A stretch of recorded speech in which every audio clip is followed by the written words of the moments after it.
Hey guys, Lauren Merritt here with another video blog, and today's question comes straight to you from a question that I got from a friend over the weekend. We were catching up over coffee and she was saying, I'm so excited about your new business. It seems like things are going really well, but by the way, what exactly is it that you do and what is probate? So that's what we're going to talk about today. What is probate and why is it ideal to avoid probate? So probate is simply the court-approved process of identifying a person's beneficiaries when they die and distributing that person's assets. So there are four main steps to a probate process. The first step is if the person had a last will and testament, authenticating that last will and testament with the court. If the person died without a will, then it would be to identify that person's heirs at law. Second step is collecting and identifying a person's assets. The third is identifying a person's debts, and if there are creditors to be paid, paying those debts and those creditors. And fourth is distributing whatever assets are left over to the rightful heirs at law or beneficiaries in a will. So that seems easy enough, right? What's the big deal? Why does everyone want to avoid probate? So there are three main reasons why we want to avoid probate, and that is time, money, and creditors. So starting with time.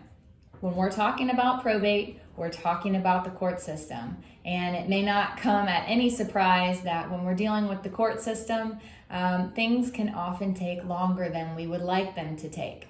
So let's say someone dies and the only asset that they leave behind is a bank account. And let's say this person had their planning in order, so they had a payable on death beneficiary listed on that bank account.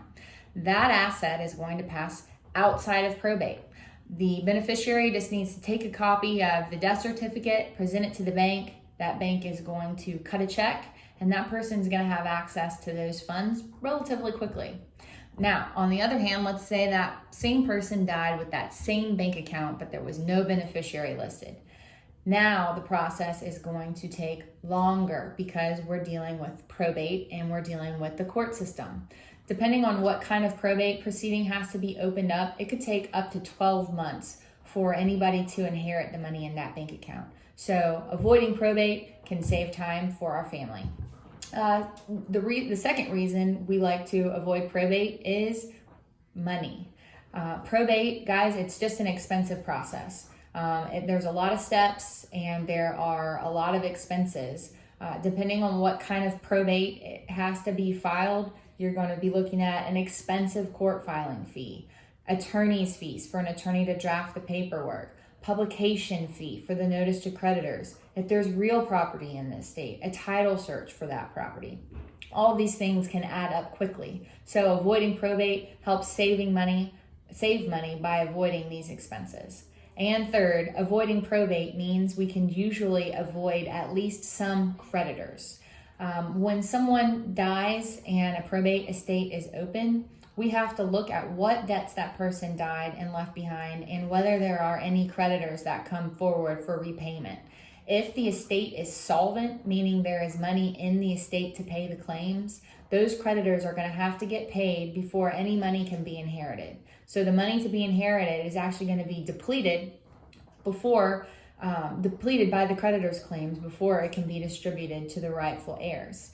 Let's say, on the other hand, that all of the assets are able to pass outside of probate. So let's go back to that bank account with the payable on death beneficiary. The beneficiary that inherited that money is now the owner of that money. The claims that are over here in the estate are not his or her responsibility. So this money does not have to be used to pay these debts. So that's one way that we can avoid creditors' claims. Of course, I always encourage you to talk to an attorney because it's very important to make sure that we always do things by the book.